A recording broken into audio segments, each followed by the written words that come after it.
Well, hi, everybody. This is DearMamaSal, and we are live on a Friday afternoon. And today we're going to have our word of the day, and it's synchronicity. Big word, 75-cent word.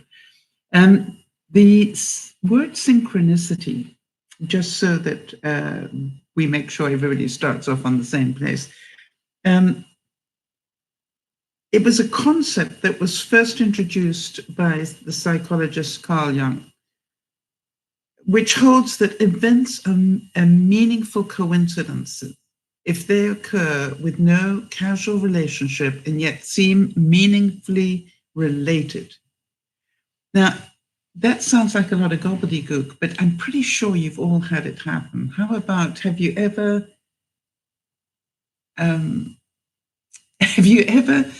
thought to yourself, I really should phone Jane, and then within minutes Jane will phone, and you're almost embarrassed to say, I was just thinking about phoning you.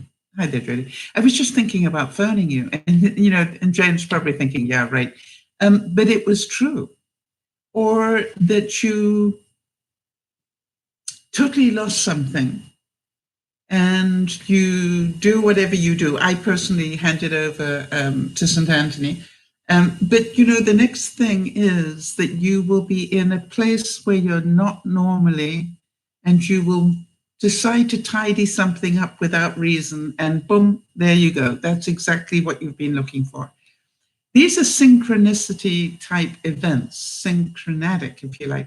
And I believe that we've all had them, and we all have them regularly. And my goal is for you to be able to be more aware that you have them and when you have them. Okay, I'm trying to even up my hair, but it's not working very well, is it? Never mind. I'll give up right there. There's so much of it, like, back here, but, it was just like looking really strange at the front here. We'll try and cover up there we go. We'll cover up the headphones a little bit. All right, so today what I've got is a series of quotes about synchronicity, because I want you to be aware that these things happen to us all the time, and 9 times out of 10 with very good reason. You've probably heard a lot of people talk about these things and didn't realize there was a word for it. All right, so let's have a little think about this. I do believe that in an everyday sort of magic, right? The inexplicable connectedness we sometimes experience with places, people, works of art, and the like. The eerie appropriateness of moments of synchronicity, the whisper of a voice, the hidden presence when we think we're alone. I wonder if any of you have felt that one. Have any of you sort of asked a question of yourself and actually heard, and probably scared yourself stupid, but that wasn't the word I was going to use, but literally scared yourself stupid that you're going, yikes, because you heard a voice and a voice gave you the answer that you were looking for. Now, if you've ever had that happen, pretty mysterious stuff, right? But it does happen, and it happens in an amazing way. I can remember coming away from doing a speech once, and I was a bit upset about something that had happened to me. And I was driving back to Vancouver, and the most incredible thing, as I was obviously more upset about it than I knew. And suddenly inside my car, I heard this voice say, forgive them, they know not what they do. And I'm not joking. It was so loud and so obvious that I literally had to pull off to the side of the road and stop, because I'd heard I'd heard of those words, but I'd never heard them spoken before, if you know what I mean, not in that way. And I'm going, yikes. That didn't come from me as I believe it to be. I think that came from elsewhere. But it was a really scary moment. It took me about 5 minutes to calm down and, just get myself back in a place where I was safe to drive again.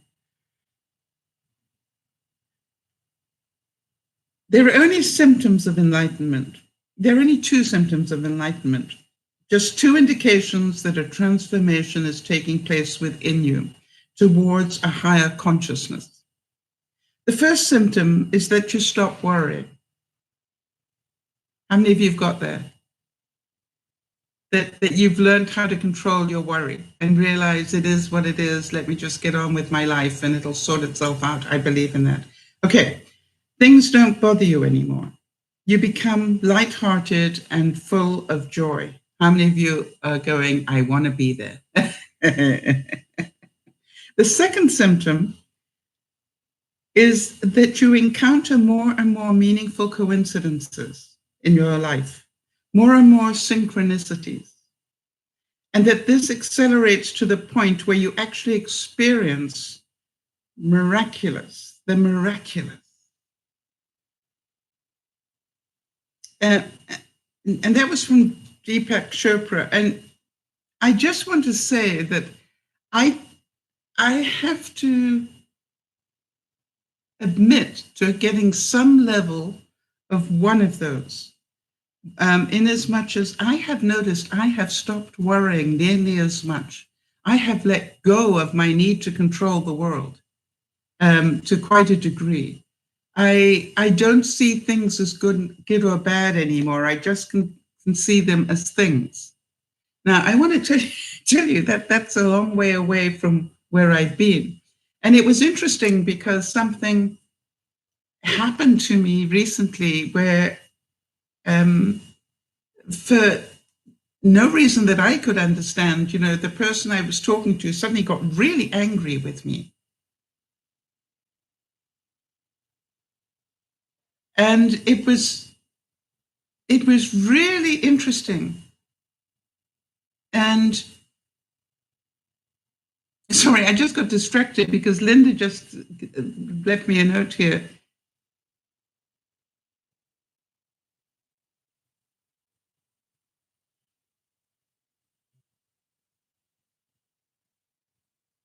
Wow. All right. So Linda's saying that she is talking about something that happened to her. She saw me with Benji once, and she said she was asking so many questions at the time, and all that she heard was stop and ask Sal. I ignored it for a long time, but when I chose to listen, I got several answers. Thank you. Yes, it's funny how that happens. Now, where was I before you said that? That was the big question. What was I talking about? Let me think here. The quote from Deepak Chopra.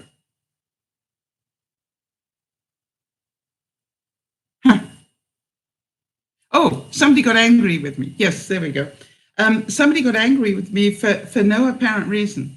You know what I mean? I had said something, and the next thing I know, they're flying back at me in capital letters and getting really irate and, calling me names and all sorts of things. And I found a really interesting response came out of me. Instead of taking it all personally and getting really angry with the person or whatever, I wrote back and said, why are you so angry?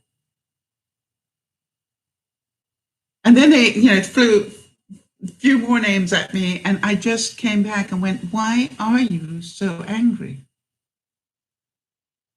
Somebody asked for my opinion, I gave it. Why are you so angry?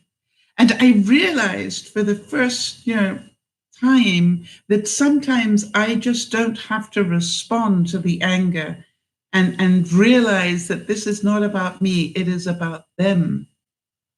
And it was an incredibly enlightening moment, because after about the third time I asked the question, the other person got really upset, frustrated, obviously, with me because I wasn't reacting. I wasn't reacting and defending myself or doing anything. I just kept coming back with, why are you so angry?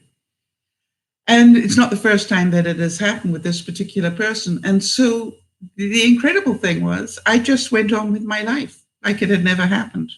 because I don't have to, do vicious things or respond in anger or protect myself that way anymore. It's just like, it's their stuff. Let them be. All right. Now, Herman has used the word him, but what I want you to do is not think about gender here. Each man has only one genuine vocation, and that is to find the way to himself. His task was to discover his own destiny, not an arbitrary one, to live it out wholly and resolutely within himself. Everything else would only a would-be existence, an attempt at evasion, a flight back to the ideals of the masses, conformity, and fear of one's own inwardness. Now, I want to tell you something that being who we are is something, I'm certain a lot of you have asked, I wonder why I'm here on this earth. It's like, and I believe we're here, right, just to learn more. And then once we've learned it, to pass it on to others. That's my belief anyway. And so the interesting thing for me is that we all learn, if you see every single day as going back to school. I don't know if any of you have started doing that, those of you who are regular viewers, where you actually see each day as that you're going to school and there are new lessons for you to learn. And some of the lessons, are repeats of the ones you've been listening to for the last 20 years. But, eventually you sort of get it. Those concepts that you think you will never get, you suddenly wake up one morning and you go, got it. And so I think about the fact that synchronicity is a bit like 1 and 1 equals 3. You know what I mean? Because you sort of have a situation where one person's, let me just talk about the 1 and 1 equals 3 thing. I believe that there is a conscious mind, all right, a global conscious mind, if you like, and that we're all connected to it. If you'd like to think of your fingers and thumb as connecting to the conscious mind. So this is Sal, and this is Jody, and this is Linda, and this is, whoever else happens to be watching, right? And that we're all connected into this global consciousness here. And it's very likely that you've had that situation where you've had a thought and at the same time, somebody else has had it. I have spoken of it before, probably when we were doing other stuff about synchronicity, but if you have ever read the concept of the 100th monkey, do any of you know that one? It's a really interesting concept that talks about the global consciousness. And what happened was somewhere in the South Pacific, somewhere on an island, there was a monkey, and the monkey decided to go down to the sea and wash his sweet potato, or I think it was a sweet potato, in the sea before he decided to eat it. In other words, what he was doing was cleaning the fruit before he ate it. And then what they noticed was other monkeys started to follow. Other monkeys of his tribe started to follow what he was doing. And I don't know how they actually found this out to be true, but round about the 100th monkey doing it, another monkey on another island started to do it. Now, how they worked that one out, I'd have to go back and relook at the research on that one. But, for some reason, that consciousness, if you like, spread to another island. Now, please notice the magic word here is island. The monkeys over there didn't see these monkeys do it. Weird stuff, right? Play this weird music. When you stop existing, you start truly living. Each moment of the day comes alive with wonder and synchronicity. Have you ever been driving your car, for example, and said to yourself or whoever else you believe in, I really need a parking space right now? And magically, somebody pulls out of a parking space, and there you are. You have the ideal parking space, even. I cannot tell you how many times I have practiced that one. And I can remember doing it once in downtown Vancouver, where parking is insane. And I was driving around a little bit late for a meeting, and which drives me insane. I hate that. And so as I was driving around, I went, okay, I really could do with a parking space right now, and preferably right outside the building I need to be in. And as I got to that building, sure enough, there was the free parking space right there in front of the building. But unfortunately, there was a dirty, great Coca-Cola truck right in front of it. And I just looked up and went, okay, let me reword that. I'd really like a free parking space I can get into.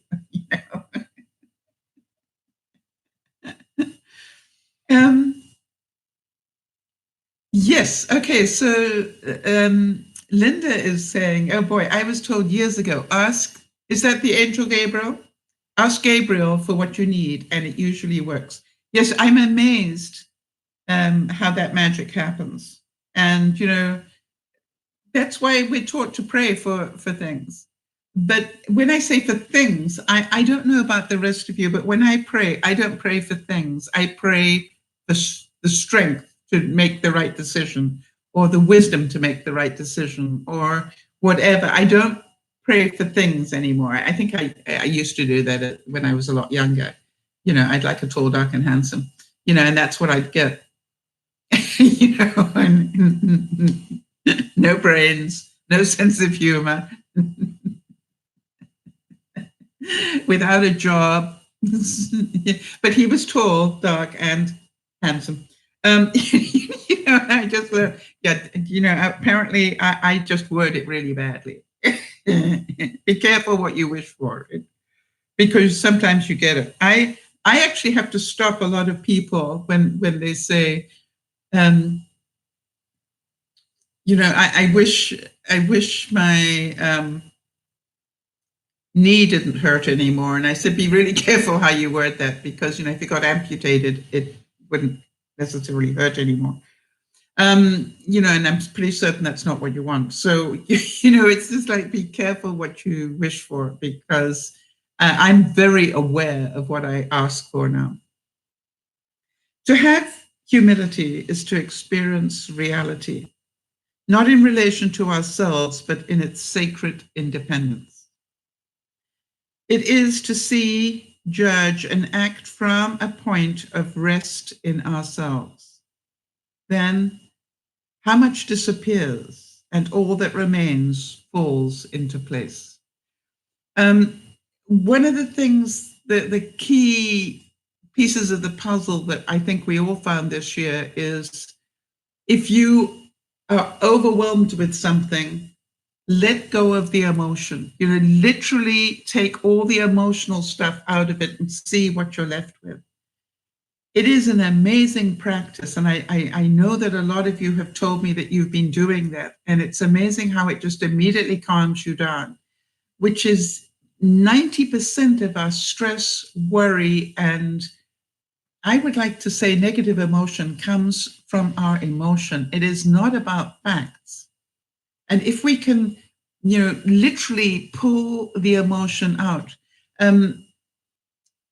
Jody, am I allowed to tell the story about what's happening within your family at the moment? Because it sort of really helps to illustrate what is going on.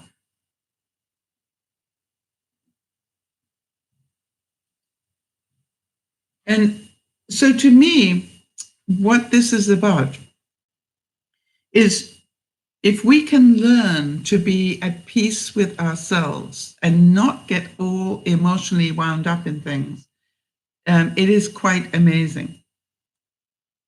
All right, now that's not like Jody not to respond to me, so therefore she's obviously not. Oh, Had to ask Lionel. Yes. Okay. So, thank you to you both. Thanks to you and Lionel. All right. So within Jodi's family at the moment, all right, just correct me where I'm wrong here, Jodi. It is Lionel's father that is having the issue. Am I correct? And just so that you understand,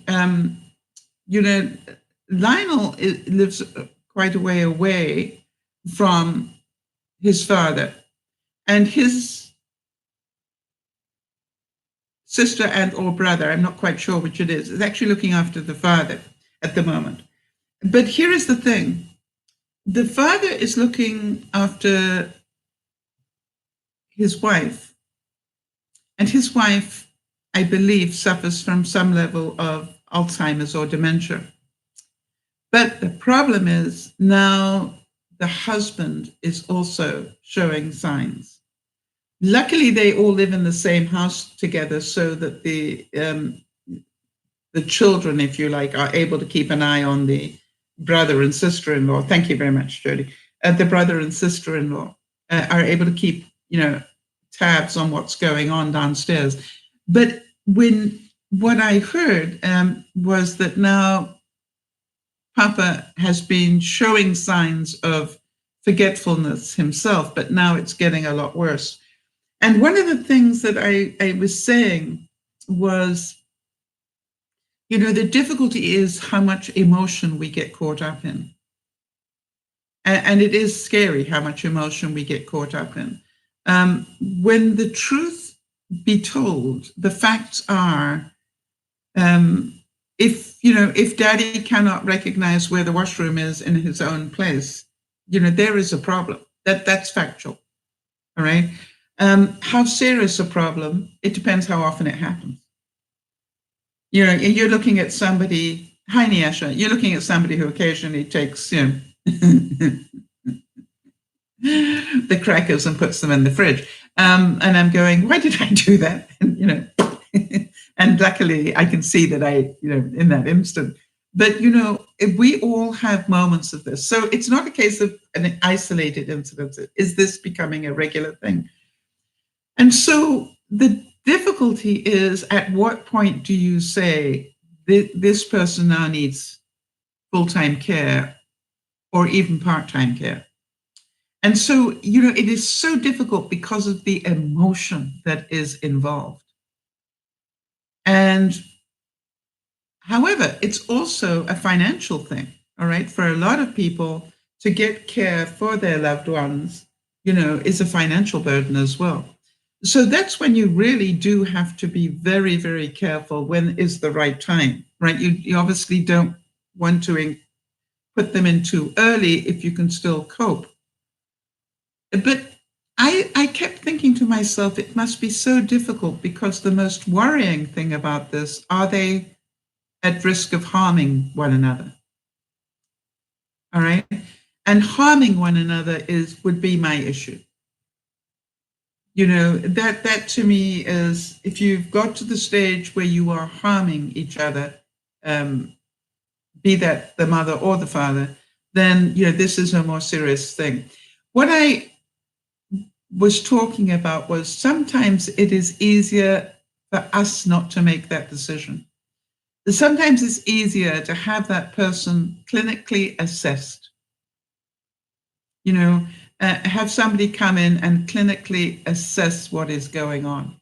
That to me is a much easier way on everybody. Why? Because now that clinically they are at this point of needing more attention, I think would be the word. And it is not our job as daughters or brothers-in-law or brothers and sisters-in-law, to actually be responsible for the literally minute-by-minute care. So that's why I would really recommend, and I've got to say that get somebody that, be it the local healthcare practitioner or whatever, to literally do a clinical assessment of them both. and give recommendations, because then you know this was not an emotional response. This was a clinical response. I don't know if that helps you and Lionel at all, Jody, but that is what I would ask for. You know, one of the interesting things that happened to me was that whilst I'm sitting here in Canada, my sister in the States, and my brother was in South Africa with my mother, and my brother was making decisions for my mom. And my sister was complaining about it. And I said, you know, we have no right to complain, right? Our brother has full responsibility. Our brother has full responsibility, right? You know, it's easy to sit here in another country and criticize it. You know, that's not what it's about. So, you know, the thing to me, though, is when you have a situation that is this important. I, for example, heard that she needed to be moved into care. And I actually flew out and not only talked about it with her, but I actually moved her into care and then organized the selling of her stuff and her house and everything else. I literally took 2 months off work and went and did all of that. Because to me, it was a difficult thing to do. It was not fair to ask my brother to do that, as well as everything else that he had done for her. So, you know, it's a very difficult time. And I want to tell you that if anybody's been through it, Jody and Lionel, you know, we understand the pain of it. And that's why I would really recommend, when you get all tied up with it and start to feel so sad, you know, I think there is a quote somewhere that says, don't be sad that this moment is gone. You know, be glad that you had the moment. In other words, be grateful for the fact that they have been able to be out of care for this long. Be grateful for that, right? Because some people might have needed to go in a lot earlier. And, you know, so look for the good in it and keep to the facts. And I know from knowing you and Lionel the way I do, that you would want nothing more for either of them to have the best possible care that you cannot give. You're not in a position to give them. And I have spent time talking to people who have had their loved ones go into care. And one of the things they all say is, I actually waited too long. I should have done it a couple of years ago. But, you know, you don't want the guilt of it for some reason. And I remember saying to one person, why would you see it as guilt? See it that you did the very best you could. And that's what's important. Yes, Jody, I know that you would want the best for them. That it's not even a maybe in my mind. The question is, you know, I think I heard say something about trying to find the right place takes time. I'm amazed they haven't been looking already, but at least they're doing it now. The main thing is to keep them safe while that research is being done. And the other thing is, you know, having a healthcare professional on board with the assessment means that they can recommend, which will put you higher up a waiting list. Am I making any sense with that? All right. So, you know, if the doctor is recommending that this happen, they will climb up the waiting list a little bit. So, you know, it's worth doing, I think. If it's at that stage, it's worth doing, right?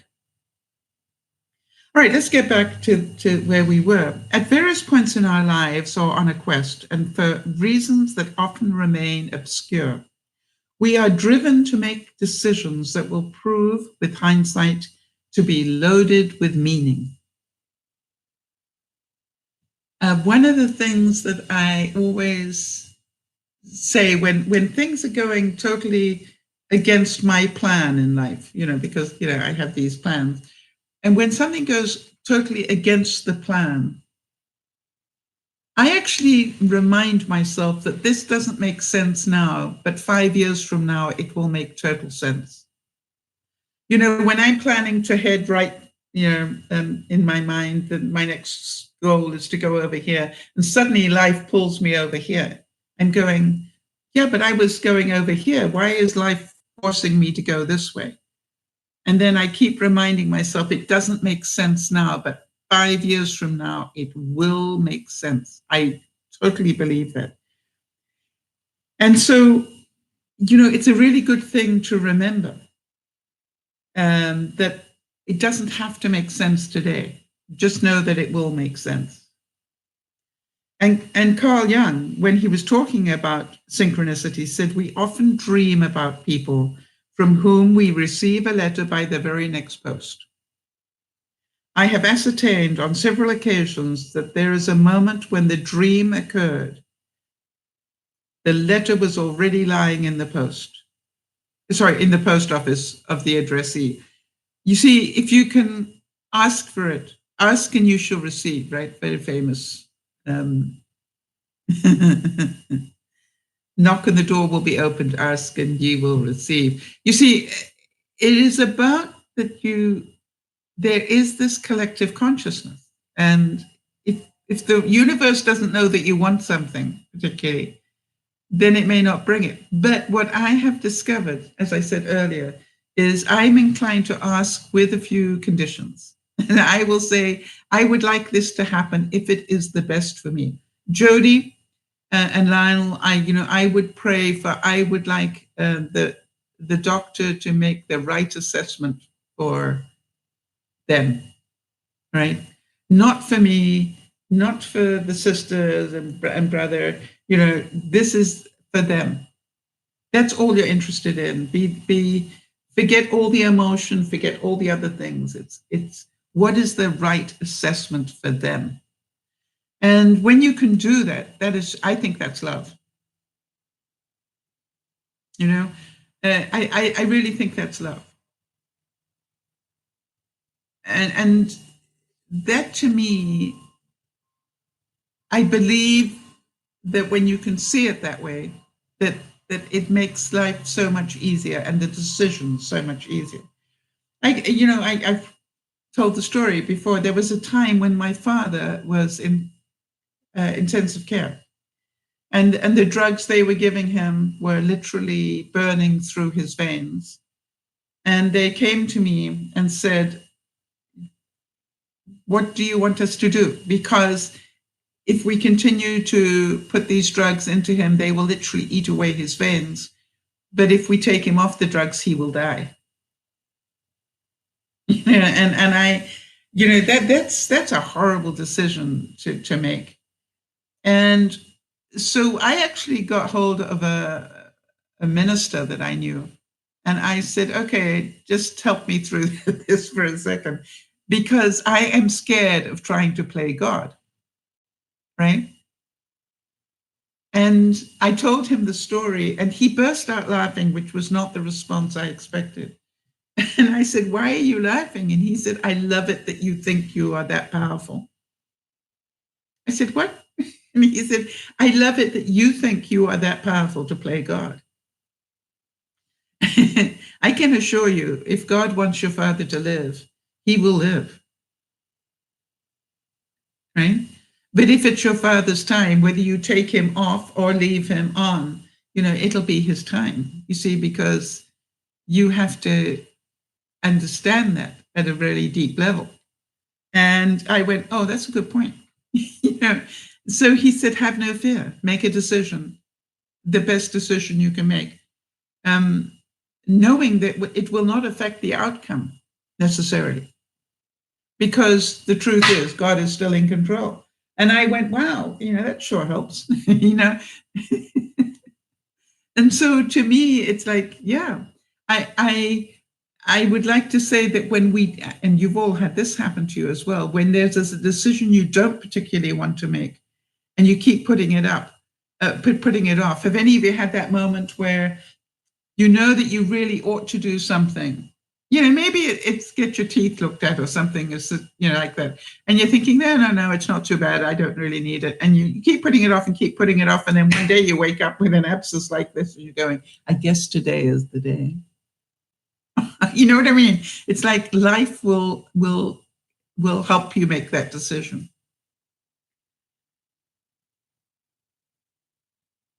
So,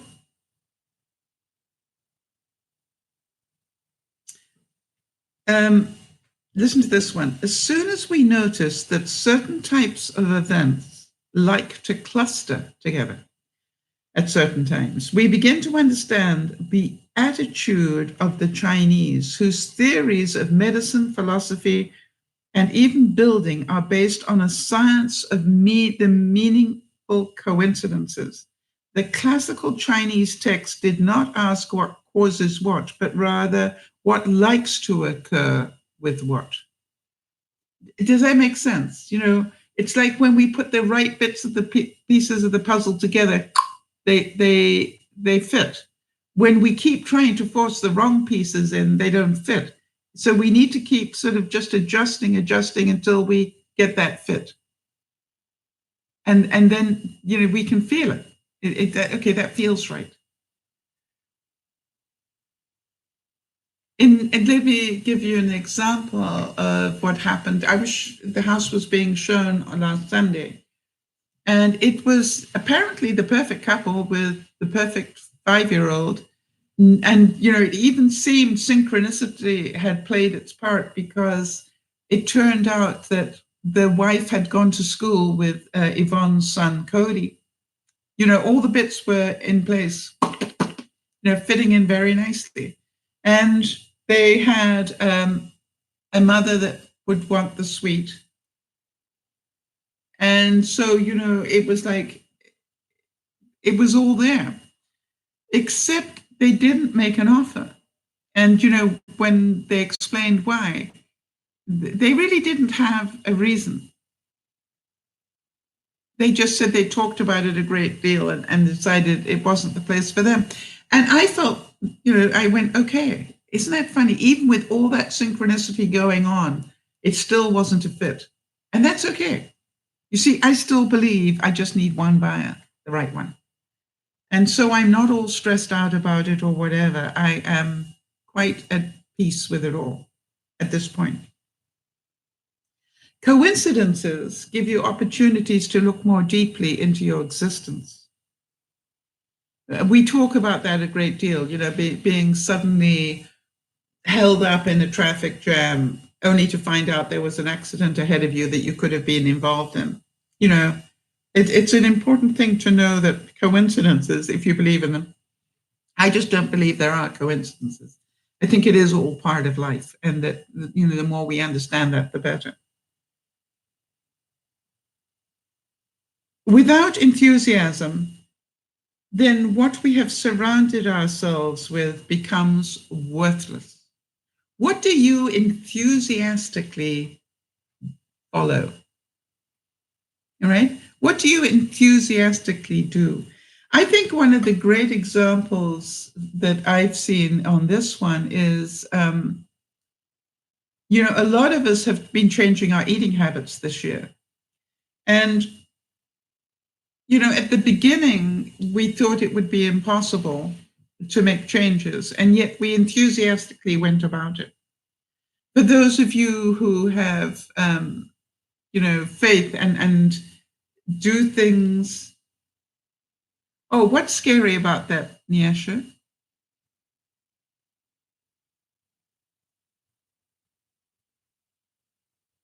Just so that I can hopefully put that into non-scariness for you. It is interesting that what we follow enthusiastically, right? We can make happen. I, didn't think that I would ever be able to do meal prep, but I can. And I found that all the meal prepping I do works really well. It's what I suddenly eat out of control that does me in. Right? I seem to do really well up until about 8 o'clock at night. Now I get up late, so that's another thing to be aware of. So that last part of the day really is a struggle for me. And what I realize is I need to be more aware of that part of the day.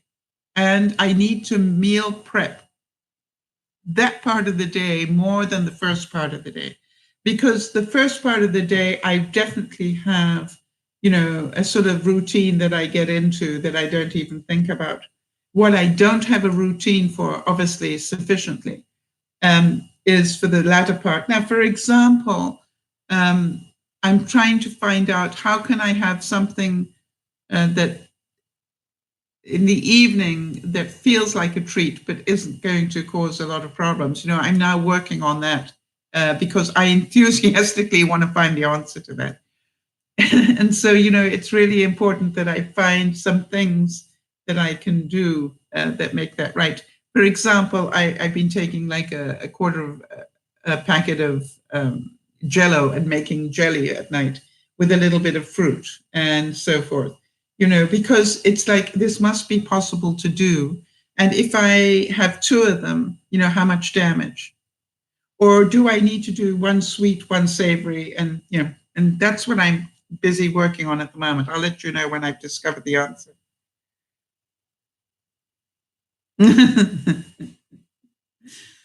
I'm laughing because this is so true of me. He was the one I wasn't looking for. Right. Hang on a second. Let me see what Nyasha said here. Being in a traffic jam, only to realize there was an accident up ahead. Yeah, which you could have been involved in.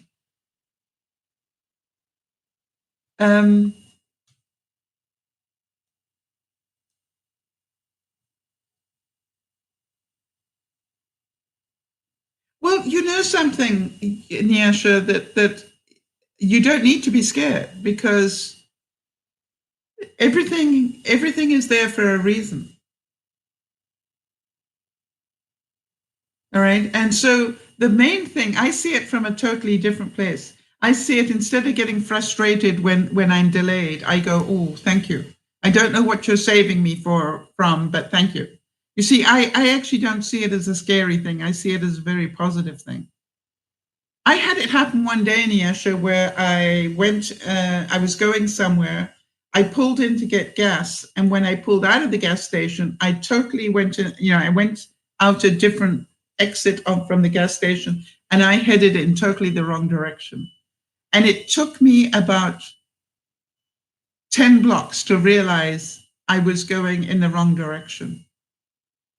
Now, that first moment where you feel a bit stupid, how could I do that? And then I literally stopped the car. I turned it around and I just pulled it over the next place I could. And I really gave thanks and said, I don't know what is going on that you needed me to have a 10-block gap, but thank you. And then I made the call to where I was going, I'm going to be a couple of minutes late. Because obviously, I was now 10 blocks that way. I've got to come back 10 blocks. So I was going to be late. So, to me, I see it as a very positive thing. I thought this was a nice one. For any of you who've ever been heartbroken or are feeling great pain for whatever reason, the crack in your heart allows light in. I think we all need to remember that one. The crack in your heart allows light in. We all know somebody that's heartbroken over something. We all know somebody who is struggling with, difficult decisions or whatever, and are in emotional pain. And so I think that's such a great quote. That when we feel this amount of pain, it feels like there's a crack in our heart, and that will allow light in.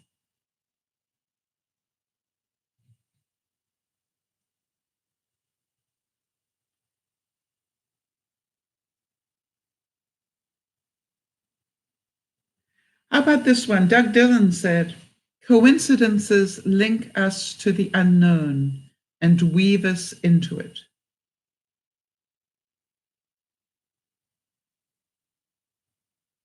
I think, we all are aware of coincidences. And to me, I look at them and go, this is not a coincidence. This is a shift of direction or a need to happen. I I got into a very interesting. I got into a very interesting discussion yesterday. I was a bit. I was watching the anniversary of D-Day, and I was watching it on CNN, as it so happened. And what I realized was about halfway through all the pomp and ceremony, I'm thinking, well, wait a minute. Where are the Brits? Where are the Australians? Where are the Irish? Where are all the other nations that were part of D-Day? Why are we only seeing the Americans? It's like the Americans won the war. And no disrespect to the Americans, but this is like where. And then after I did the research, I got hold of Marnie first of all, because Marnie knows all this stuff so well about the war. And what I didn't realize, my bad, what I didn't realize was that they had about 5 different beaches, each of which was predominantly landed by certain nationalities. The Canadians went to Juno Beach. Duh, why didn't I remember that? And therefore there was a separate ceremony at Juno Beach for the Canadians. And the Brits went to Sword. I think the beach was called Sword. And there was a separate ceremony at Sword for the Brits. What I realized was upsetting me was, why was President Macron only with Trump? That's what upset me. Why did he not go? Why was the plan not done? And it would have been possible with a helicopter, so that he, the president of France, thanked each of those nations individually at their own beach.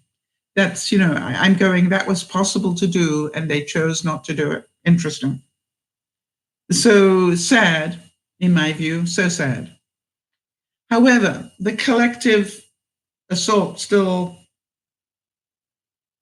was incredible, and I am so glad to have watched part of it. And for those of you who don't know enough about D-Day, really do check out what happened and the incredible lives that were lost, but the incredible lives that were saved as well because of that assault. The interesting thing to me as a Canadian was, as far as I know, the Canadians landed and got farther inland than any other nation. You know what I mean? So I was sort of like, how come the Canadian planes are not flying over right now? They deserve, and that's what started me getting a little bit out of sorts. And then I went, stop, don't get upset. There must be a reason. Find out why. Yes, Jody, yeah, I agree. It could have been planned.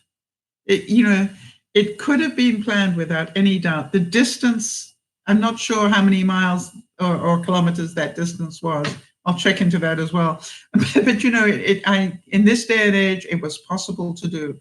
He could have done a 9:00 ceremony at the southern beach. Literally a half an hour of him, and then let the dignitaries follow him. But he goes off and goes to the next beach and does the 10:00 ceremony at Sword. I think it's Juno Sword. And he could have staggered it. It would have been a nightmare of planning, but I think it was possible to do. And I think, quite honestly, just my view, it was something that needed to be done. And I'm just sort of like, really? You couldn't organize that?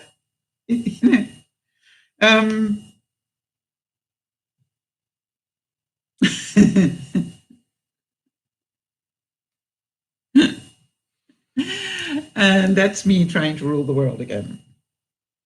So I think what I would have you do in this week, at least, is think a little more about what is happening in the right order, but it feels that it's the wrong order for you. And if you can see that there is some synchronicity going on. I've got some quotes that I wanted to share as well. And they are from, funny enough, one of your US candidates, from Marianne Williamson. And the reason I wanted to quote her is because I believe that she has some wonderful things to say, obviously. And I thought some of you might need to hear them. Marianne said that joy is what happens to us when we allow ourselves to recognize how good things really are. Joy is what happens to us when we allow ourselves to recognize how good things really are. We can spend our day complaining about everything around us. But, joy comes when we go, wow, I woke up. Yay. A lot of people didn't. Or, boy, I got a roof over my head. I am so happy for that. Because a lot of people haven't. Or maybe I've got my own bedroom. Wow. Because a lot of people haven't. Or I have a bed to sleep on. Because a lot of people haven't. Or I've got, a floor that is, made of anything other than dirt.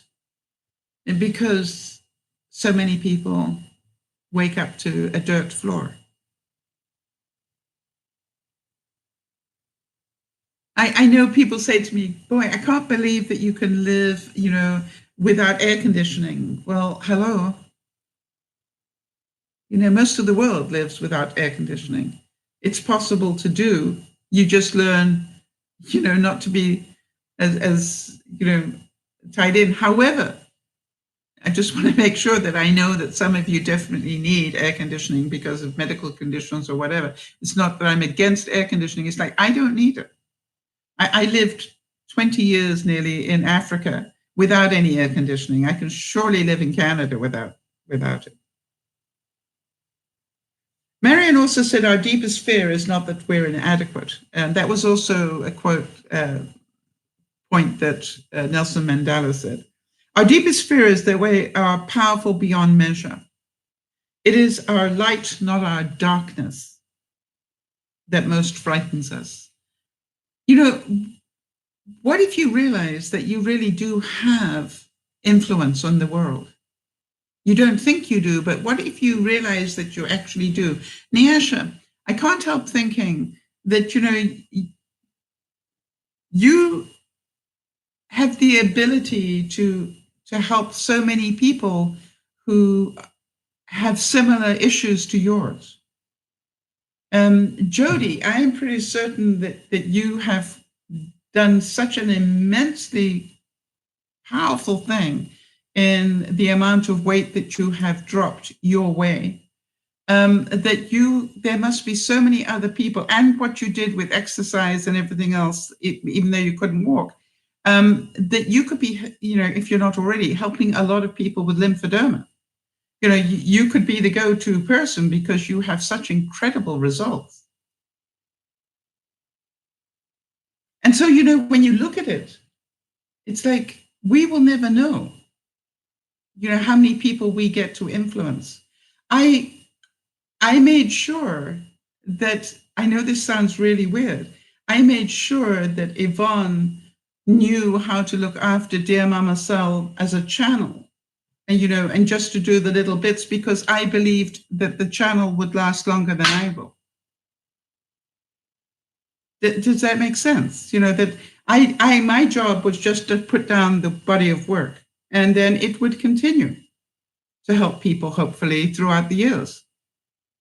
And if you think about it, we're I haven't looked recently, but, we're at something like 1.2 million, I think, viewers to DearMamaSal. Now, you think about that, what will it be in 10 years' time?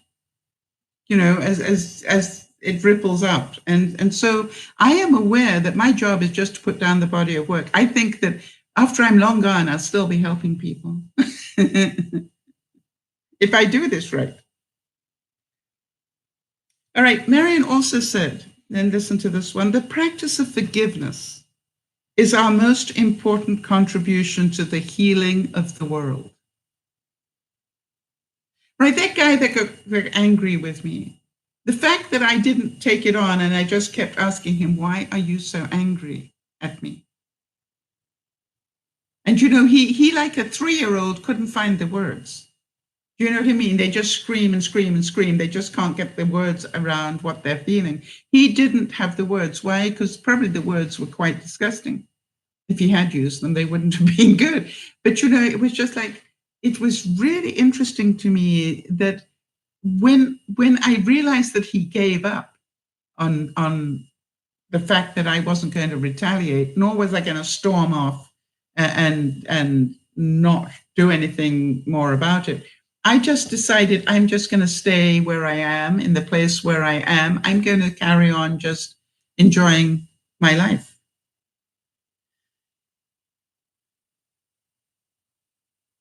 Wow, Nyasha, that's a wonderful excuse. All right, Nyasha's saying, but Sal, I believe that can only and will only happen if I'm a citizen of America, where I am, hasn't got resources to start, continue, and finish. But I love that idea. I want to tell you, I totally disagree with you, Nyasha. I believe that you are in Tobago for a reason. I believe you are there and you can help people in Tobago. There are other people like you in Tobago. You do not need to be in the States. You have the internet and you have, the ability to create help for people in Tobago. And if the resources aren't there to start, why don't you start creating the resources? If you want to do it, you'll be amazed what you can do. I'm pretty sure that Mother Teresa could have used that excuse when she was in India. I'm just a lowly nun. I do not have any money. How can I make changes in the world? She didn't use that excuse. She didn't say, I need to be in the States to get the money. She just literally made a difference where she was. And she made such a big difference where she was. I'm thinking, there is a lady who got really upset about the amount of plastic, Nyasha. I can't remember what island she visited, but she was absolutely devastated with the amount of plastic bags and plastic bottles on that island, and there was no way of getting them off the island. And so what she did, listen to this, Nyasha, she said, what I need is to work out a useful way to use the plastic bags and the plastic bottles. Not that the island has to move to America to get it right. No, she said, what can I do right here? And what she started to do was to train the school children to collect the bottles and the bags. And listen to this, Nyasha, and to stuff the bags into the bottles. Right? You can get an awful lot of plastic bags into a plastic bottle. And then they use those bottles, if you can imagine it. All right, I need a visual for this. This will do. Right, so these are 2 bottles. And what she did is she started to tie the bottles together. This is the bottom of one, and these are the 2 tops. They tie them together like this, and then they put the next 2 bottles like this, and they started to build buildings out of bottles stuffed with plastic bags, so that people had insulation. Isn't it brilliant? And then what happened was, it worked so well, she started to go to different islands and teach them how to do it. You see, she didn't say that she couldn't do it in a little island without the resources. She just had to think, how can I make this happen? What clever idea can I come up with? And she believed that she would get the inspiration, and she did. what she did was she happened to be walking, if I understand it correctly, Nyasha, she happened to be walking and she watched a child pick up some plastic and just playing, stuff it into the plastic bottle. And she went, that is the answer. Let's take the garbage and stick it inside the other garbage. And now what am I going to do with those bottles once they're all filled? And she literally taught the children to do it. And the children did. And then as a game, she made, the first little playhouse or something out of it, and then realized you could build buildings like this. And then what they did is they tied the bottles to wire netting, all right, to give them a framework to tie things to. And they then ended up literally, and what they did is they found that in Africa they could do it, and then they would fill in, over the top with mud, because the African sun would bake the mud and like adobe. And then what they did is in cold climates, they use different straw and then mud or whatever. You know what I mean? It was just like they found whatever worked in different climates to just make it work. But basically what they had was insulation, incredible insulation. And so I think it's amazing what we can do if we really want to make a difference. You see, I think that today we don't really have a lot of excuses left. We have the ability to make a difference around the world from where we sit. It's amazing. Love is what we were born with. Fear is what we learned here. How many of you agree with that one? That we were born good. We were taught evil.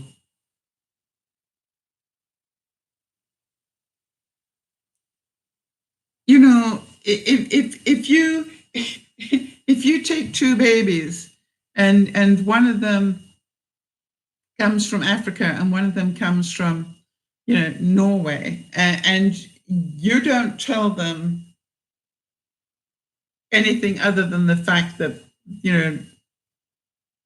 the reason their skin color is different is because of the climate they grew up in, the pigments and whatever, they will love each other as friends because that's what they are.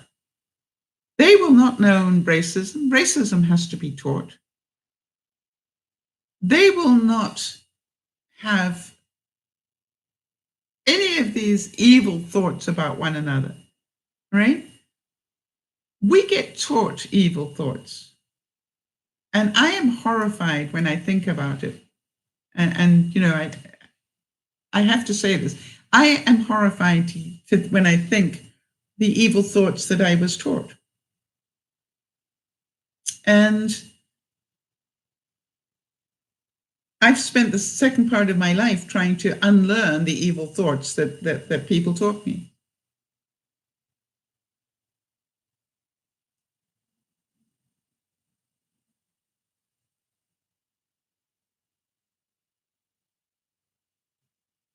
Okay, so Nyasha has asked me not to read what she just wrote to me, but I need to respond to her. That is your decision. All right? That is your decision. And I do understand the situation and why they would say that, because they want to protect you.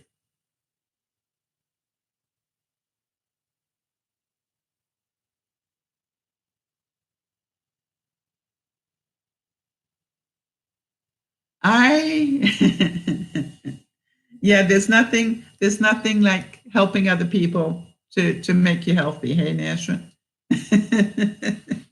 I learned that one a long time ago. I can remember being at a chiropractor and I was really angry about something. And, because I was so angry, my whole body was tense, and that's why I was a chiropractor. And I remember this chiropractor saying, what is it you want this other person to do so that you won't be angry with them? And I said, oh, well, I need them to do X, Y, and Z. And he said, well, why don't you do that for somebody else? I went, what? Why don't you do that for somebody else? Why don't you stop worrying about this person and their issues? Why don't you give what you want to receive? Interesting. Give what you wish to receive. And I thought that was a brilliant concept. You know, if you're looking for love, give it. If you're looking for understanding, give it to somebody else. If you're looking for wisdom, be wise. You know, it is a wonderful concept.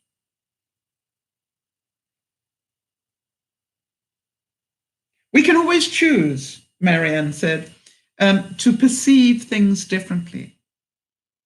You can focus on what's wrong in your life, or you can focus on what is right. And we are not held back by the love we didn't receive in the past, but by the love we're not extending in the present, right? It's interesting. I just said that, and here's a quote, right? So it's not about what other people have to do, it's what we can do. In every community, there is work to be. All right, this is synchronicity. I'm not joking. I did not read these quotes beforehand. But listen to this. It makes me cry. It's so wonderful. In every community, there is work to be done. In every nation, there are wounds to heal. In every heart, there is the power to do it. Right? You can make a difference in your community, in your sphere of influence. If you do not have the ability to share with the world, if you don't have the internet, for example, right, you can still make a difference. I'm pretty certain Mother Teresa didn't have the internet, all right? And she did it one person at a time. She just literally would come across one starving person and she would feed them. Or she'd bring them into her group and she would, you know, make sure they were looked after if they were sick. You know, it is, to me, it is amazing what we can do. It is so easy to say, I can't do it because, and list the excuses. I think what is so magical is when we say, you know, I might not be able to do it for the world, but I can help this one person. You know, Nyasha, I'm thinking about the fact that, you know, you go to work. And I am pretty sure that there, you know, amongst the people that you work with, there is one person that could do with a friend. All right, you could be that friend. Is there a way to be protected of, you know, online? Yes.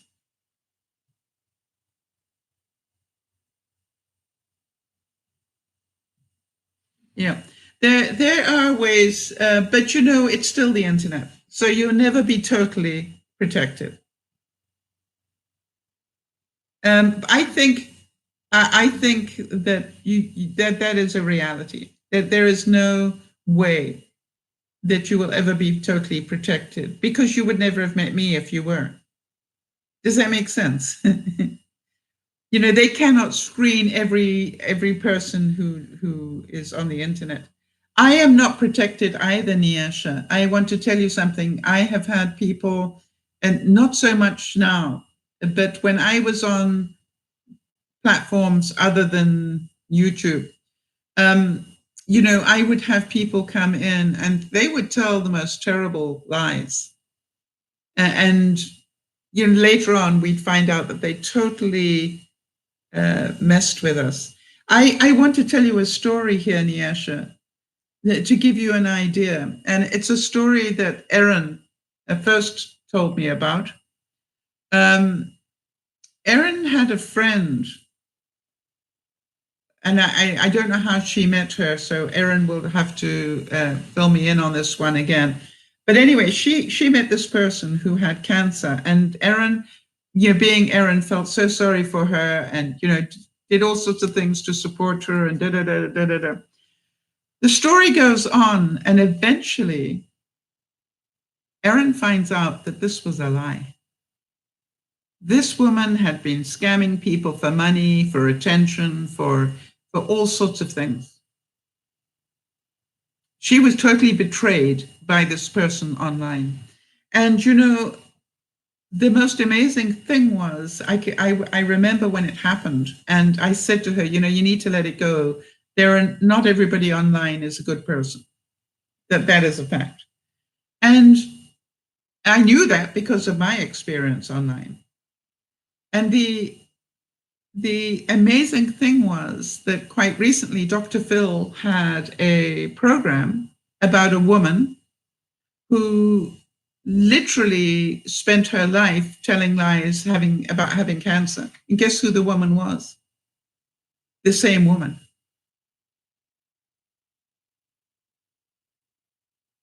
And, this woman hadn't just got Erin. It turned out she had literally lied and scammed her way, across the internet world. And somebody got scammed and got so angry about it, they went to Dr. Phil. And Dr. Phil had the woman there and asked her, why does she do this? And, the answer was she liked the attention she got. She liked the money she got. She didn't need to work.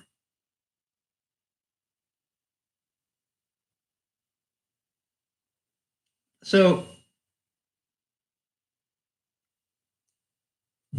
and Dr. Phil asked her, how about the betrayal?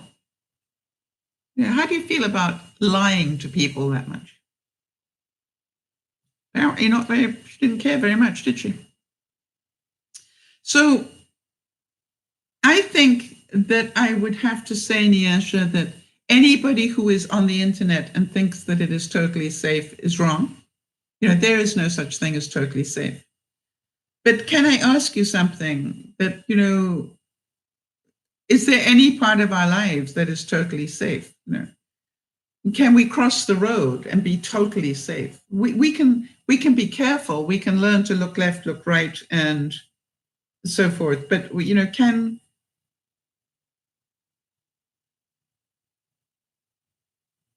we be totally safe? No, I don't think so.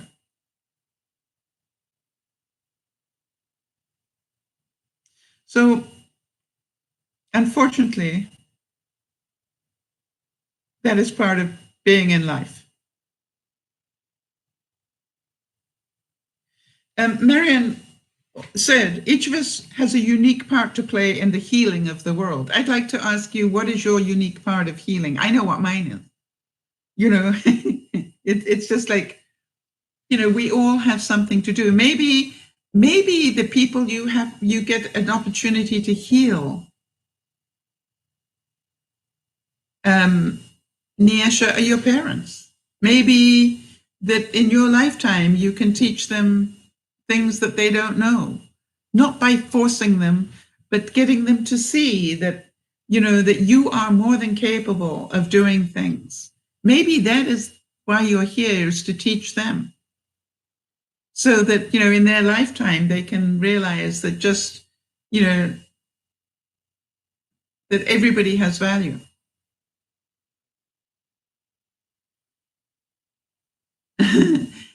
And sitting there getting angry about it doesn't change a thing, Nyasha, right? I'm sure you know that now, right? You can get as angry as you like. The only person it hurts is you. And because the truth is, there will still be people that do terrible things in the world.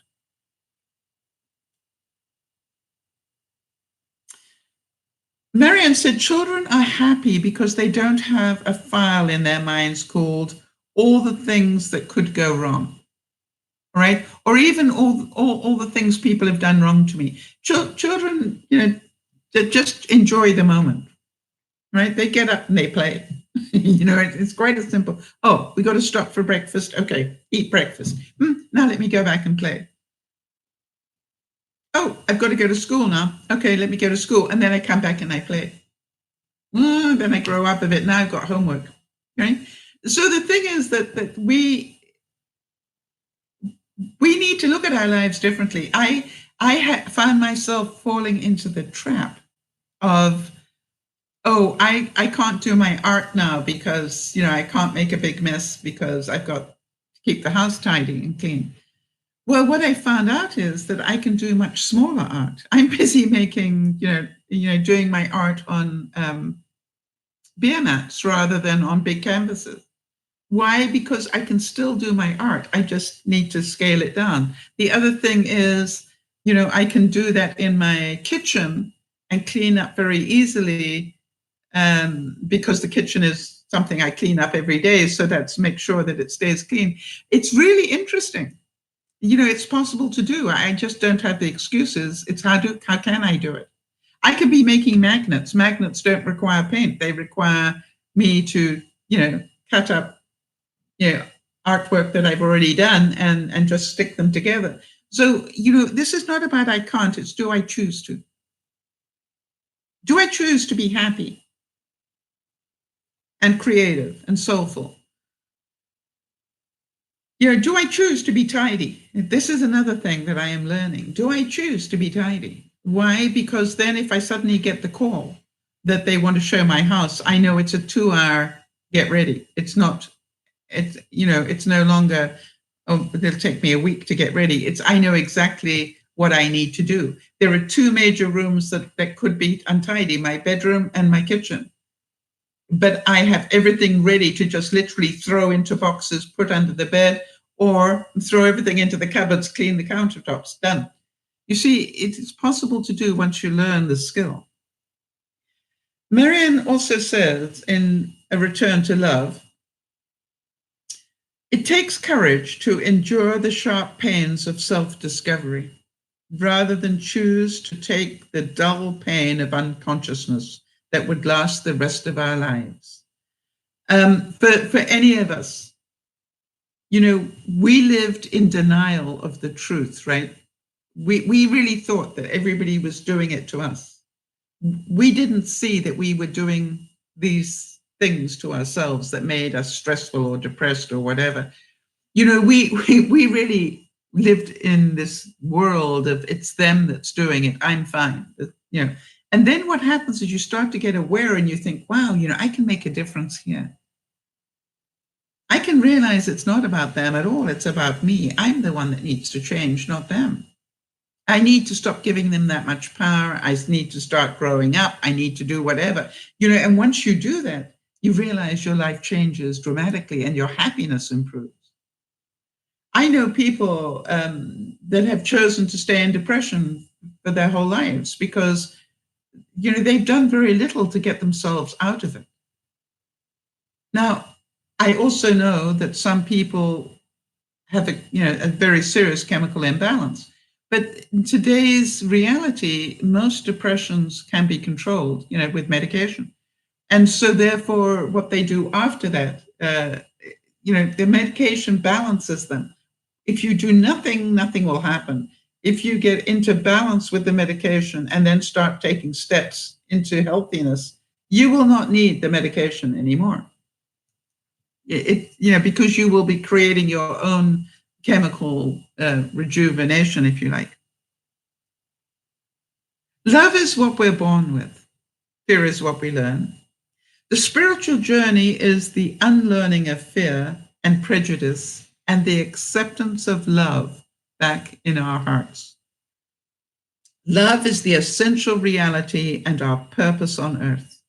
To be consciously aware of it, to experience love in ourselves and others, is the meaning of life. Meaning does not lie in things. Meaning lies in us.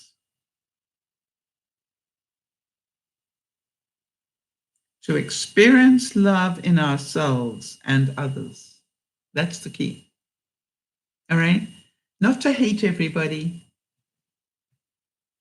but just to be in reality. All right? To understand not everybody is a good person. Regardless of how much love we have, there will still be serial killers. I'm sorry. It'll happen. Regardless of how much love we have, there will still be hurting people who will lash out at you. I'm sorry, but it's true. And so the main thing is that we learn to protect ourselves from most of it. I'm not suggesting that we can necessarily protect ourselves from everything, because that is not true. But what we can do is we can live a much happier life if we choose to understand that most of our worry and concern and dis-ease is due to the way we emotionally react to things. Marion said that no one will listen to us until we listen to ourselves. If we keep giving ourselves the excuses. I was at the doctor's. I got I still haven't done that vlog. I have an excuse for that, but that doesn't matter. You know what I mean? It's like I still haven't done it. Why? I didn't make it a high priority.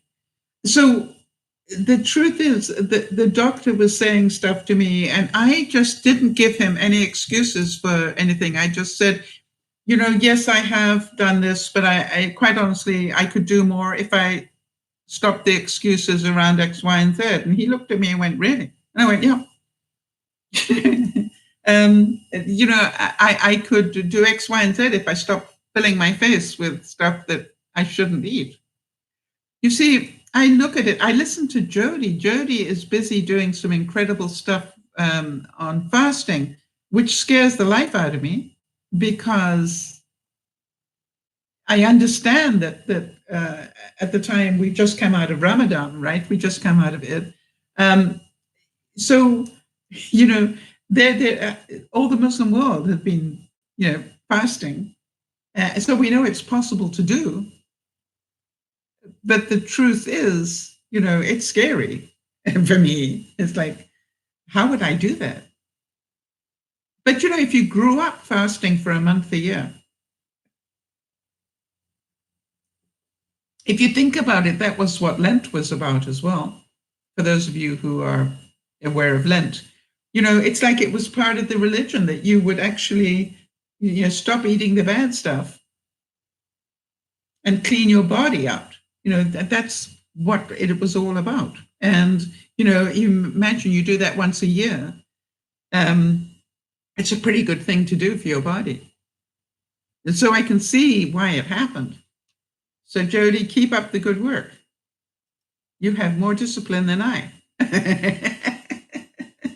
And that's the truth. Joy happens to us when we allow ourselves to recognize how good things really are, right? I want to keep remembering that. We are not held back by the love we didn't receive in the past, but by the love we did that one already. Sorry, I lost the page and had to go back. In the absence of love, we begin slowly but surely to fall apart. How about that? When we have an absence of love in our hearts, all right? When everything is bad, when we criticize everybody, when nothing is right, then you understand that we start to fall apart because there is no joy. I believe that is the reason. You see, when you love things, when you love who you are, when you love, you love the roof over your head. It may not be the greatest roof in the world, but you love it. You get joy, and joy is healthy. And this is typically Jody, right? Jody's saying, "Thank you, Sal. I'm just beta testing." Yeah, that's I used that on Jody last week. I was saying, she was asking me about something that I was doing an experiment on, and I said I'm in the beta testing phase at the moment. Well, she's in the beta testing phase of fasting. And she says, being Jody, listen to the love. You have a boatload of discipline, Sal. You proved that. Yes and no. I think in some cases I do have a lot of discipline. In others, not so much. I find it really interesting how I am aware that I can get on the right track, but staying on the right track is more difficult for me. Everything we do is infused with energy, the energy with which we do it, right? Everything we do is infused with the energy with which we do it. So how keen is Jody to do the fasting? Very keen. Therefore, she's got lots of energy around it. Therefore, it's easier for her to do. If you don't really want to do it, you don't have the energy to do it. I can, look at me and trying to quit smoking for a lifetime. And then one day I did it. Why? I had the energy to do it. If we're fantastic, if we're frenetic, the life will be frenetic. Or even frantic. Frenetic is a word I made up here. Right, if we're frantic, life will be frantic. If we're peaceful, life will be peaceful. And so our goal in any situation is become peaceful. So Jody, I'm thinking about you and Lionel. What do you need to let go of to be in peace with what's happening with the situation? Right? That's what I would ask you to keep asking yourselves. What do we need to let go of to be at peace? Because that is all you can be if you love yourselves, right? There is no need to be concerned or upset. Just be at peace. You will make the right decisions. Not being frantic, not feeling guilty, not wishing you had things you don't have. This is about just be at peace. You will do the best you possibly can in the situation in which you find yourselves. That I know. Of that I have no doubt whatsoever. So our goal in any situation becomes inner peace. All right. Look for the peace all the time. Every time you get out of overwhelmed, what do I need to let go of? We had another viewer this week whose sister suddenly got rushed to hospital for reasons that were very frustrating. And, I just kept asking, what do you have to let go of to be at peace? Because I'm really beginning to understand this in a very different level now. What do you need to let go of? Your judgment of the fact she didn't eat properly, your judgment of this or the other, your wish that she did, there are all sorts of things you need to let go of to be at peace about the fact, and then pray. Jody, may I repeat that?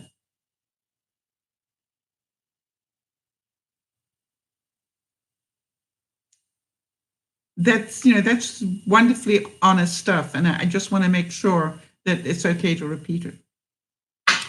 All right, so Jody's saying to be at peace about the situation, about the parents that are suffering from dementia. She said we need to let go of control and pride. We can't do it ourselves. Once we let go of that obstacle and the guilt, it will be more productive for everyone. Yes, it's not a case of, hey, listen, you guys have got the problem, so you deal with it. No, that's not it at all. This is like, you can tell the truth and say, I don't mind saying there's part of us that wish we had, a whole stack of money to be able to make this easier for you, but we don't. And so we will just support you in whatever decision you decide. Right? I think that is the peaceful way to be. You can tell the truth. Gosh, we wish that we had this, that, and the other to be able to help you. We wish that we lived closer, that we could, do some respite for you, but we don't.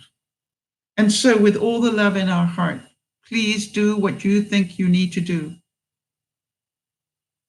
And please think about, what is it? I would help them learn how to let go, Jody.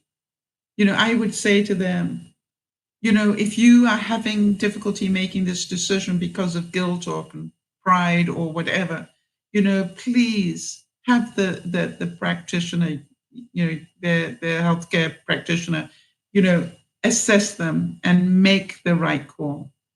Because, when we can keep our control and our pride with us, we cannot make the right call for them. Does that make sense?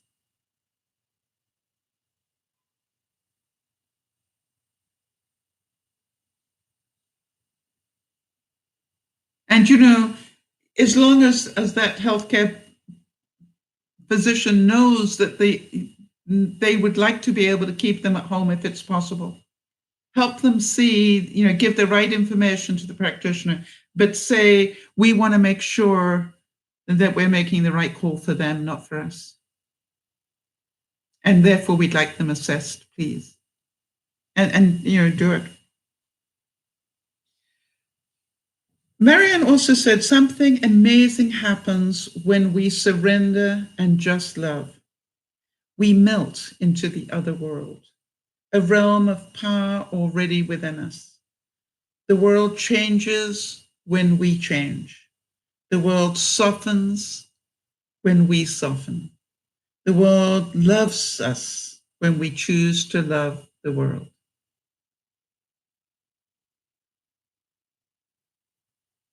Let go. Let go. I think, I was thinking about Nyasha and the incredible work she's done to make herself happier. And she felt the benefit of that in terms of, her level of depression. When we take responsibility for our own happiness, it is amazing what things change. When I'm feeling overwhelmed with trying to keep everything tidy and ready, I keep remembering it's okay. You can still make a mess. You're going to have 24 hours notice. Just don't make big messes, make small ones. And it's funny because I had one baseboard in my bedroom that never got painted.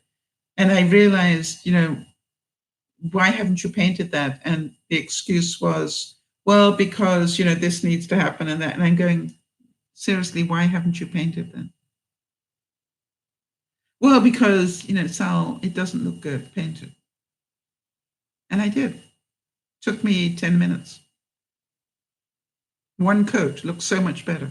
It was just like, why didn't I do that? Well, I just kept putting it off. We can always choose to perceive things differently. We can focus on what's wrong in our life, or we can focus on what is right. Remember? So the interesting thing was, Nyasha, for the rest of your life, you can see what focusing on the negative did to you. And hopefully for the rest of your life, you're going to be able to see what focusing on the positive can do for you. I would really suggest that, it would be a really good thing for you to literally spend a week researching something you would like to cook. Something that's nice and pretty easy to do, that, all the ingredients are likely to be in the house anyway. And then just say, once a week, you want to cook something because you want to find out how to do that. And by the way, if mom would like to watch you do it and teach you how she does it, that is great. But you would really like to cook one thing for yourself every week. They don't have to eat it. They don't want to, but you'd like to cook it. And, maybe just, have your own little, have your own little shopping list and ask if, if we don't have these, could we add these to the list, because I'd really like to try and cook this. Make it your hobby. It's your new hobby. I want to learn how to cook.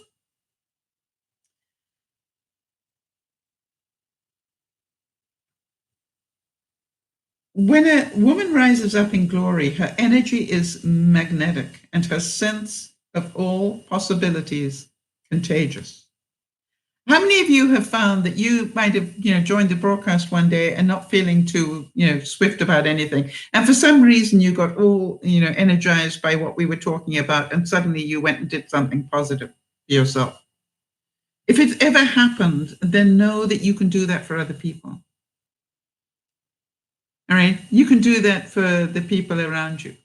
You can do that. I keep thinking back to Linda's incredible rule that she had in her life, her house, which is, you are allowed to complain for 10 minutes, and after that you need to stop. I think that is the most magical thing.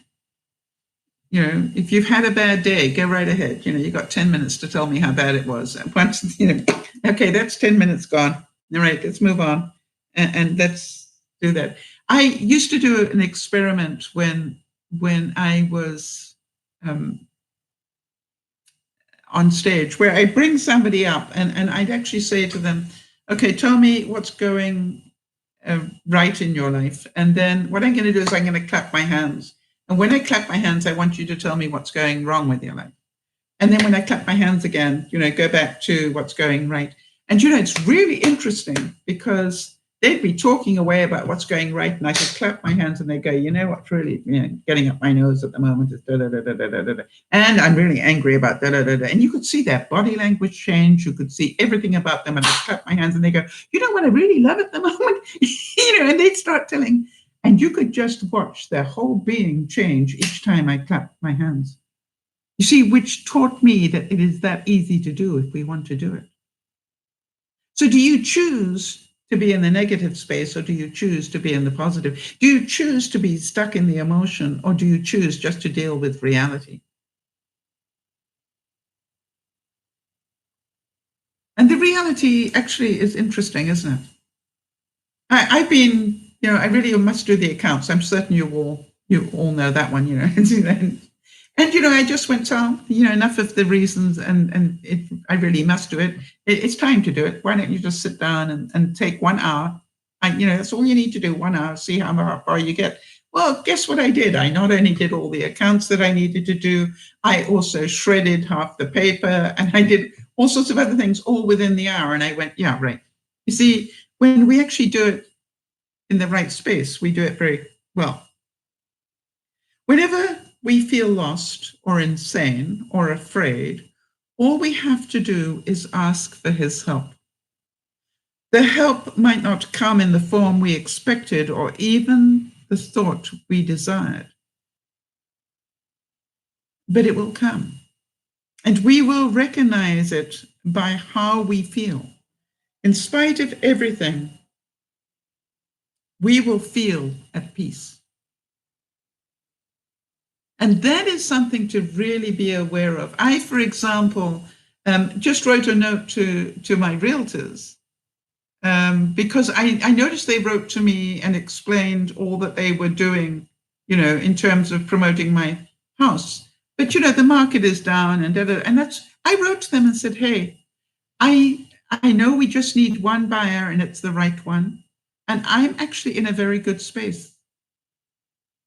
I know this takes time. I know, that this isn't a normal property. I know, I know that it takes as long as it takes. I will sell the house. The right person will come. It's like that is the space I'm in. And what I've decided is this is a big learning lesson for me on how to keep my house tidy. And hopefully by the time I've been through this, when I've learned how to do it properly, the house will sell and my next house will be much tidier than this one was. Why? Because I will have learned how to be tidy. In every community, again, remember, I didn't read through these quotes beforehand. Listen to the synchronicity on this. In every community, there is work to be done. In every nation, there are wounds to heal. In every heart, there is the power to do it. Oh, Nyasha, it's my pleasure, honey. Big hugs. Keep up the good work, Nyasha. You're doing great stuff. Believe in yourself and Stay out of the emotion. Just deal with reality. You're going to be just fine. And you listen to this one. I love this. She said, just like a sunbeam can't separate itself from the sun, and a wave can't separate itself from the ocean, we can't separate ourselves from one another. We are all part of a vast sea of love, one indivisible, divine mind. We can try to isolate ourselves, but it doesn't really happen. We're still connected.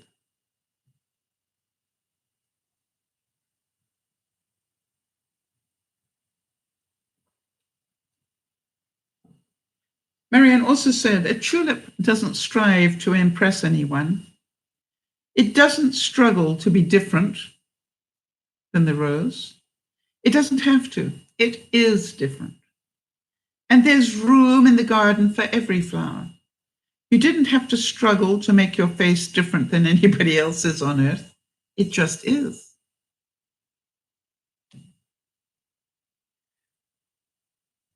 You are unique because you were created that way. Look at little children in the kindergarten. They're all different without trying to be. And as long as they're unselfishly being themselves, they can't help but shine. It's only later, when children are taught to compete, to strive to be better than others, that their natural light becomes distorted.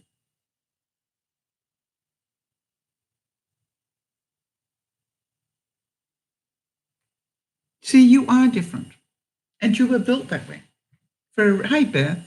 How you doing, honey? We are different. We were born to be different. We were as unique as we needed to be. And I do believe that. I look at, the people in the room right now, and those that might be listening, every one of us, those of us on the replay, every one of us is unique, right? We come from different parts of the world. We come with different life experiences. We come to share our uniqueness. And yet we all, that's the thing I want you to remember, but we all inspire each other. Beth just started vacation with a haircut. And now she's in her PJs, right? I love it. You know something, isn't it a wonderful feeling? And Beth, if you can imagine what that's like every day, all right? The most difficult thing about retiring is to turn off that voice that goes, well, you better have lunch now. Why? Why do I need to have lunch now? I'm retired now. I can do what I like. It's just amazing the difference. And you find out that I found out that my natural speed is nowhere near the way I thought it was. Now, is it because I am honoring those things or not? The thing is, if I really sped up my day again, I'd also speed up, a lot of other things that I don't want to do. But I look at it and go, hey, I'm enjoying retirement my way. Rather than accepting that we are the loving beings that he created, we have arrogantly thought that we could create ourselves and then create God. Because we are angry and judgmental, we have projected those characteristics onto him. We have made up a God in our image, but God remains who he is and always has been, the energy, the thought of unconditional love.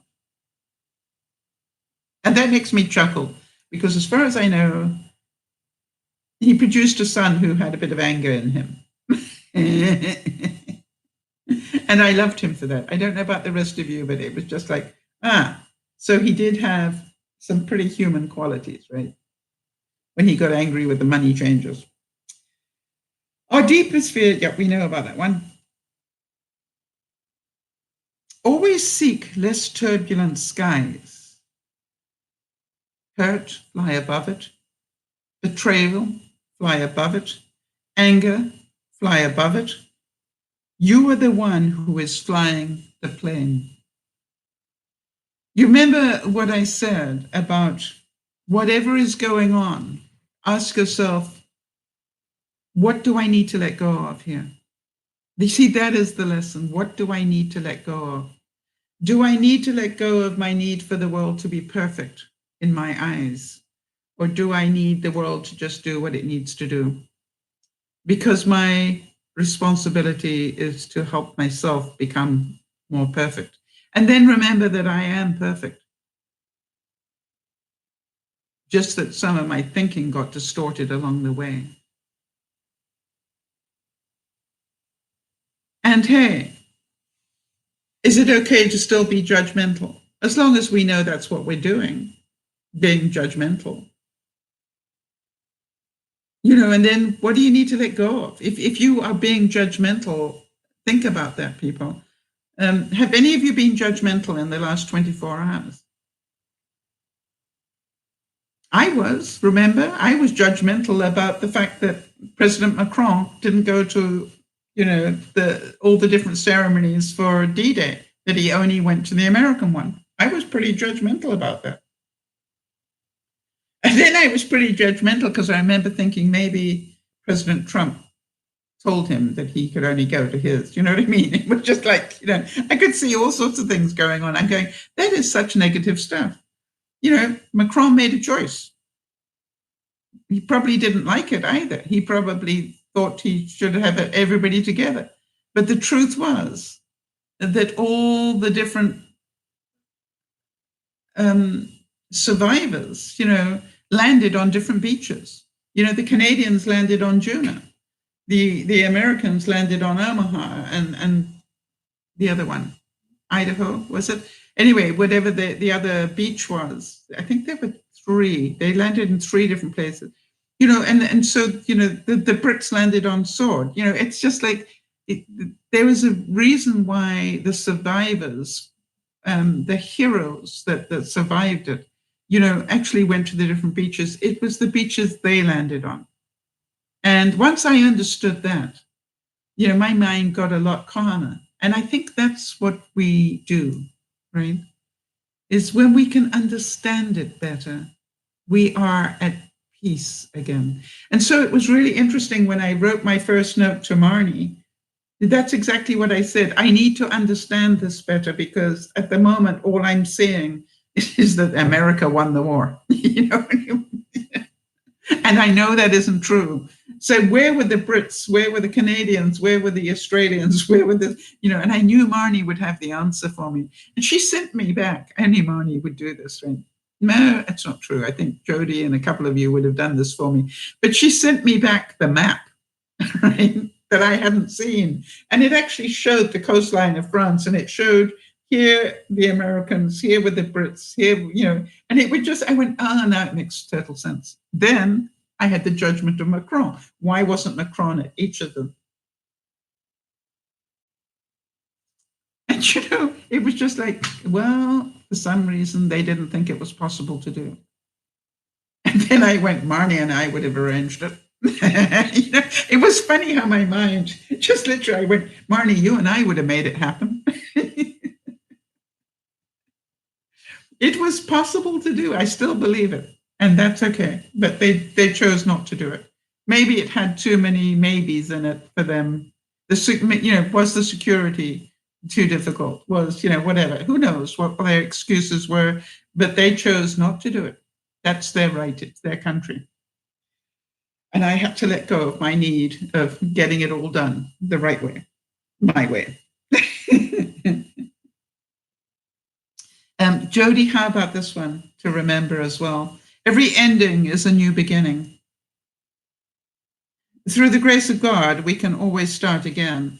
And I think in terms of what you're dealing with the family, it feels like an ending when in fact it is a beginning, maybe a beginning of a better life for your brother and sister-in-law. Maybe it's the beginning of a safer life for the grandparents and parents.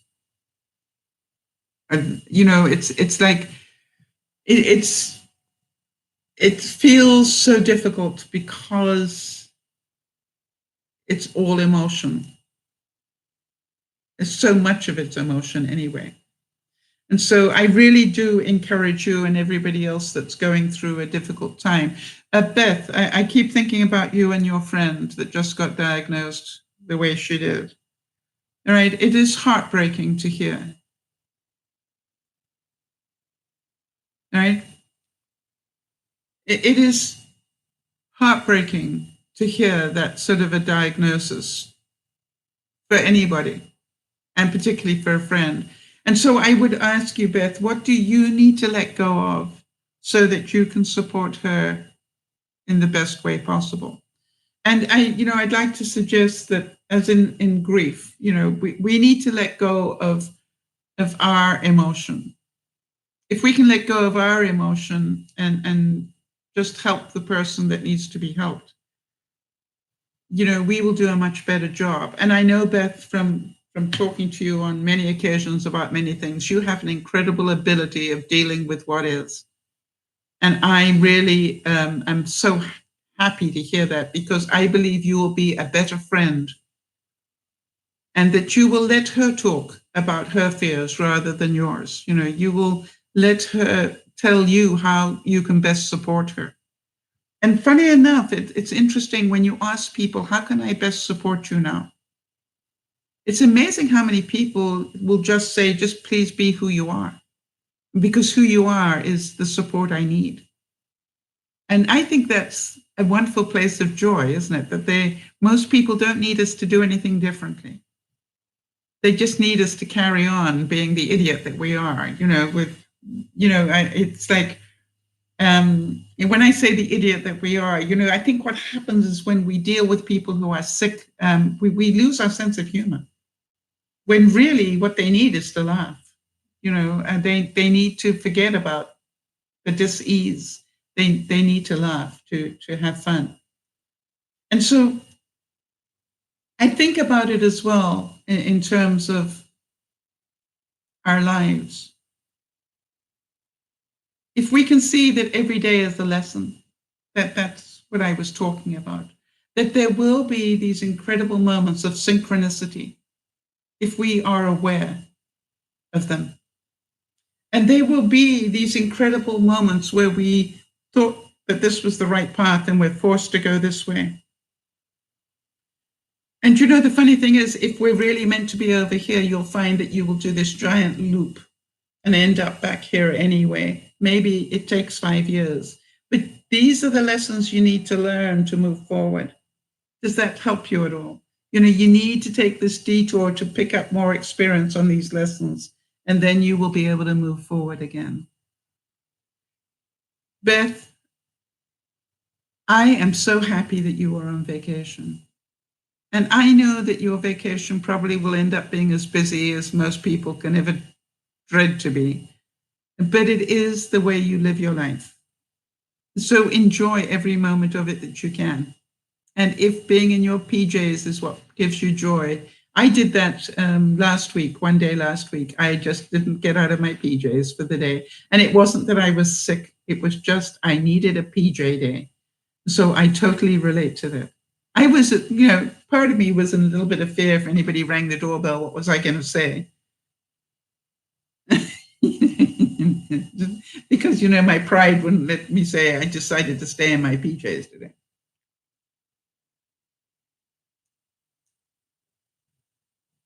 So be at peace. See the synchronicity in the world. Know that everything happens for a reason, and that the reasons are to teach us things. And Beth, I wanted to ask you, how is your daughter doing? You've let go of a lot of stuff in terms of doing things for your daughter that she was more than capable of doing for herself. And I just wondered how you're dealing with that. Are you finding that she is more accountable and more responsible because you've stopped doing it? Think about that. You'll always be mom. You know what I mean? letting go of that thing. It was like Jody. I noticed Jody in something that she said this week was, I'm just being my usual mother hen self. And I'm going, yeah, we all have that mother hen in us, that it's, but if you can see that's what you're doing is you're being, a mother hen, that is awesome. I think it's wonderful myself. If we can see it and recognize it and be at peace with it and just go, I understand this is a little, treating you like a 5-year-old, but,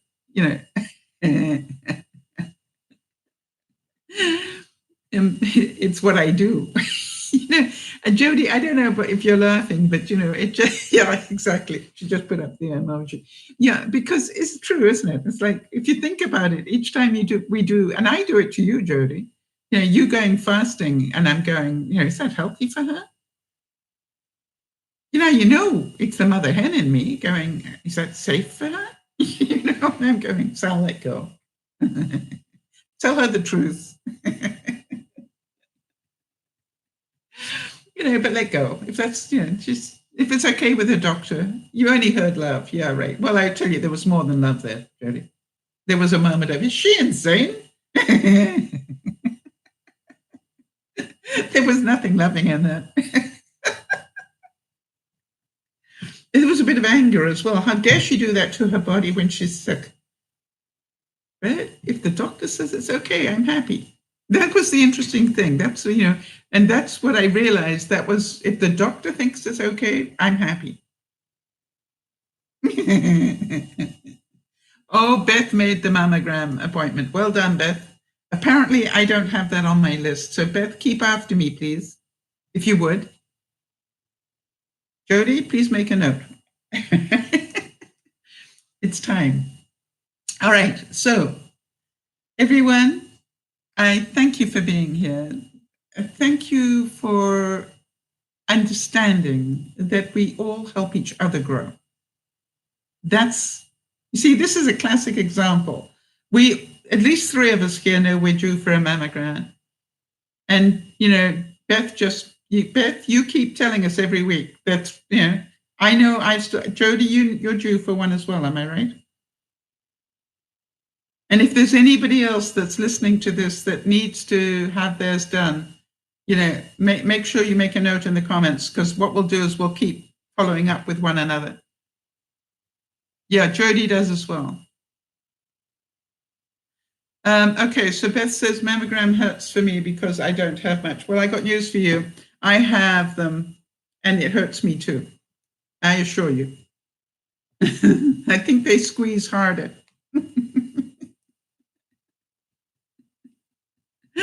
All right, Jody, make sure I call Monday as well, please. And so, this is like, I want to tell you, Beth, it just isn't comfortable. It doesn't, I mean, I want to tell you, Jody, I don't know if you found that as well, but I'm finding that getting my blood pressure taken hurts me more. Why is that? It's, I'm scared that it literally feels like it's getting too tight. And I keep looking at, my eyes are coming out, and I'm going to my doctor. I think that's enough. He goes, I'll decide that. Yeah, I'm going, seriously, that hurts now. It leaves marks on you. It's like the mammogram or the blood pressure.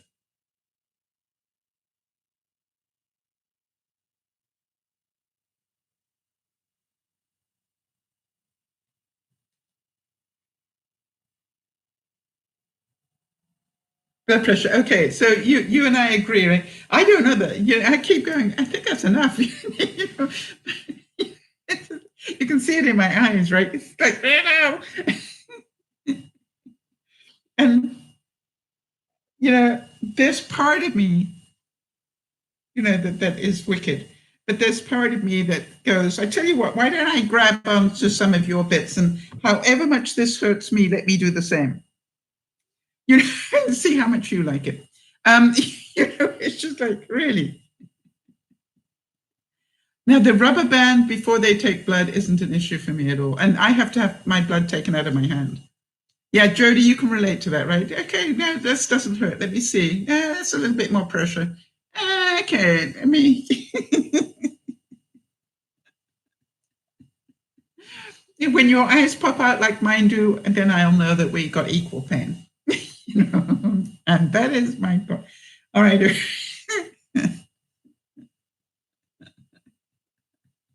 Actually, I might actually threaten that next time I'm in there.